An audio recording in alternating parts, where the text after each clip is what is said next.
Well, You he know just that? hit. Well, hopefully he learns. Hopefully he learns. What, bro? Eze's on the bench, bro. What's there to Hopefully learn he about learns, bro. This is the conversation that we need to start having as Arsenal fans. Will he learn, or will he continue to that? persist with this midfield three? Okay, cool. All right, cool. So so there's a manager, yeah, that has played at the Premier League, yeah. He's played in the Scottish League. He's got all these coaching badges, yeah. He's won a competition as a player and manager. Played for PSG. Won it, yeah. Played for PSG, like you say, yeah. La Masia. You tell me, when you say hopefully he learned, you tell me what you're saying, that you feel like he learned that Eze is better than Mourinho in the 10. You think it's going to take all this time for him to learn? Well, this is the third time this is the third time in the big game I've seen him go with this midfield three. My girl, you know what she said to me when she saw the team lineup, because she goes, "Oh, why is Eze on the bench?" Yeah. That's what she said. Do you get it?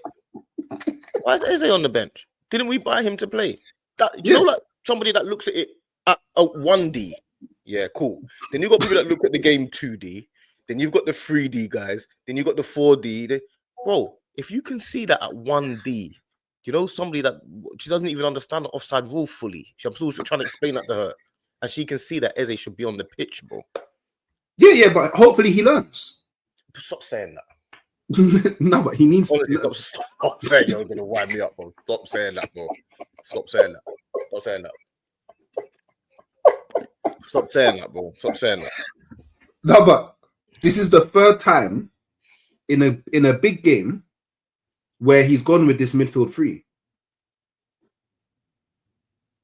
Yeah, but this is so hopefully he learns it don't work. Well, you've got one more of them. What I'm saying is, yeah, you got honestly, no, for real, you got one more of them. What I'm saying is, yeah, it's not about him learning.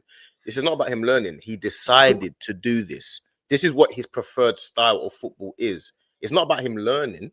It's about him unlearning. We need him to unlearn, not learn. To get it, we need him to. That's semantics, isn't it? The point is, no, he needs to know that he doesn't play this midfield three again.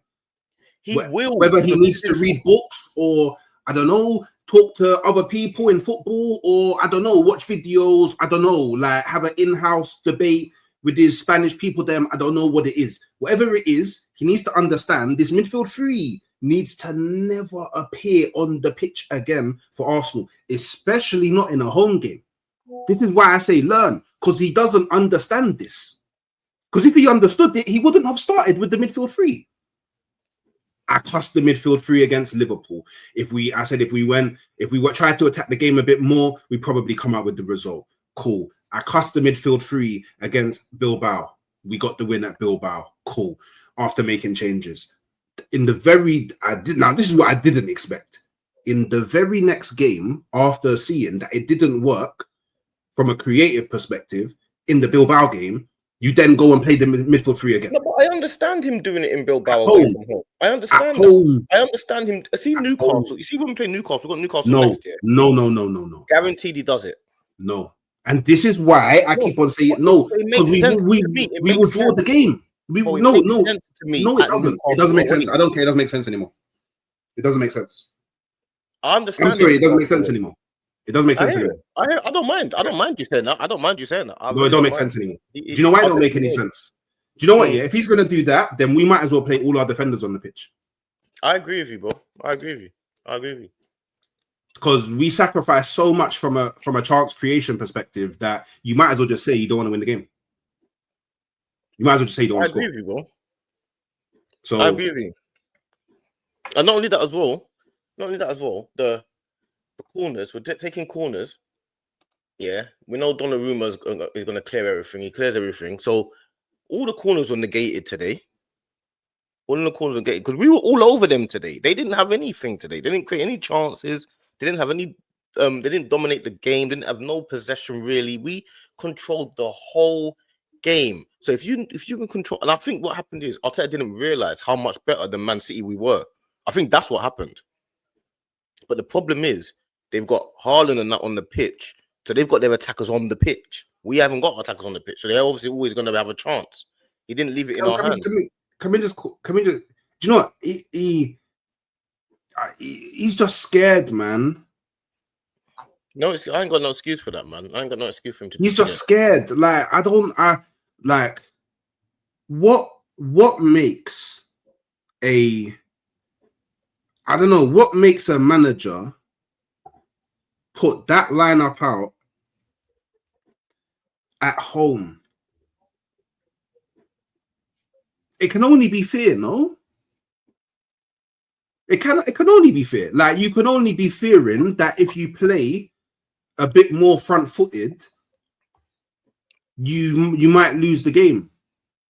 Surely that's all it can be, no? Because I can't think of any other sort of like tactical explanation to go that. Especially because at least to me it looked like a 4-1-4-1.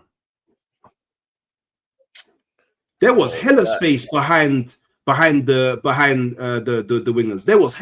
There was so much space in the pockets to have a more offensive-minded player.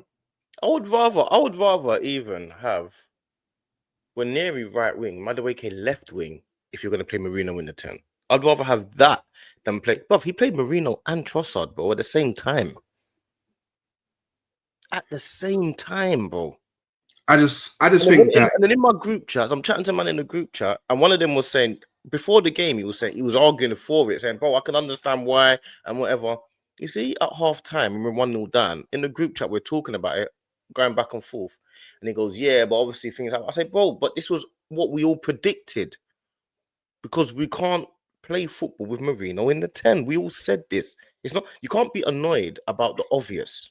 Do you get it? That regardless of whether or not it worked or didn't work, if we think that you shouldn't do it and then it doesn't work, it's on you, bro. You can't be annoyed about the obvious." And that's exactly what happened. We got annoyed about the obvious thing. Before the game, don't play Marino in the 10. Then he takes him off at half time, which shows you how crap he was playing.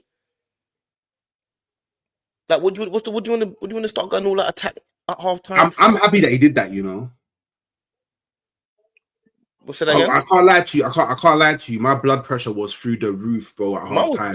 Mine was I was all over it. And bro, I was watching a lot of the first half like this, like, bro, because the whole of half time I was just thinking, see, but even my head's just banging thinking about it. Now he should take him off. But I know that it's hard because they said something. The people at halftime when they're talking, they said something like, I think it was Roy Keane said, "Oh, maybe he'll make a sub at halftime, or maybe he'll wait 10-15 minutes." And I was thinking, you know what, he might just wait the 10-15 minutes. So when I saw that he took halftime, I was like, okay. So now to me, that proves to me that he knows. He knows he's on thin ice. I don't care what he knows. He knows he's on thin ice, blood. Because I don't care what he knows, bro. Last season, he wouldn't have made the change until the 80th minute. No, because I don't think he planned to go 1-0 down. That team that you play there is to be resolute and solid and not be 1-0 down, isn't it? You don't play that team 1-0 down. Do you know what I mean? Like, his game plan just got shattered because they just ran through the middle of the team. His game plan was shit. His game plan was shit. Crap, man. And the thing is, the worst thing is, on a normal day, you wouldn't be so annoyed about drawing with City because you know City are a top team. You wouldn't be annoyed about it. But the reason why we're annoyed is because we know what we could have been or what we could have done. Yeah. That's the most annoying thing about it, bro. It's nothing to do with the fact that we drew. It's about the fact how we drew. That's the issue about it. Now, when we scraped a point and everyone's upset, everyone's going to be upset because we could have gone on. We could have won that game comfortably. Yeah, we could have. We're trying to chase Liverpool, bruv. Go and get them, bro. What are you doing? Like, I'll be like, I don't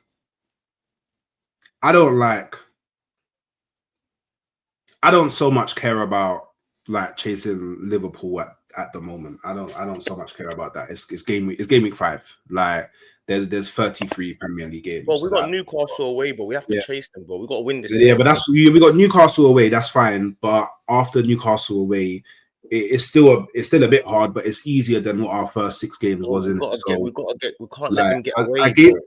I understand people that are worrying about the chase now at Game Week 5. I understand everyone's entitled to do what they want to do. I am. Me personally, I'm not thinking about the chase yet.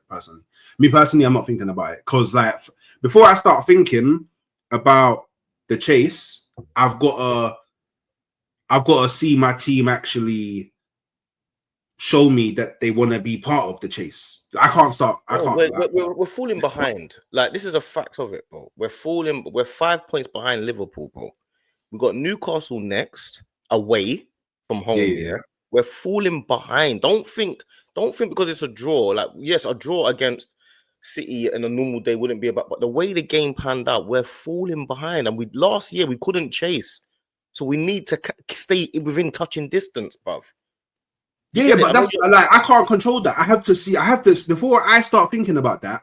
The players and the manager have to show me that they even want to be involved. No, the players did. The manager didn't. The manager didn't even play Eze. You know that you have to win the game, because if Liverpool, for example, had lost, yeah, then all of a sudden you're like, yeah, we've got to go out and we have to get these 3 points. Liverpool won, so you definitely have to go and get the 3 points. Yeah, I know. And I know that we need to. Nah, I'm not happy. I'm not happy about this. We need to. I'm not happy either. But we need to. I'm just not thinking about. I'm not thinking about the, like, to me, this means very little towards. It don't mean very little. It means very little towards the title race. In my opinion, it means very little. Every point's the same. Every point matters. 3 points is 3 points at the beginning of the season or the end of the season. It doesn't mean very little. Hey, I'm just saying, in previous seasons, I've been told on many occasions that the title race don't begin until April, May. Yeah, but it doesn't matter, bro. We need to begin until April, May. Last year, you get we struggled to keep touch with Liverpool. We can't fall too far behind, bro. We got to make sure within touching distance of them. 5 points is two wins.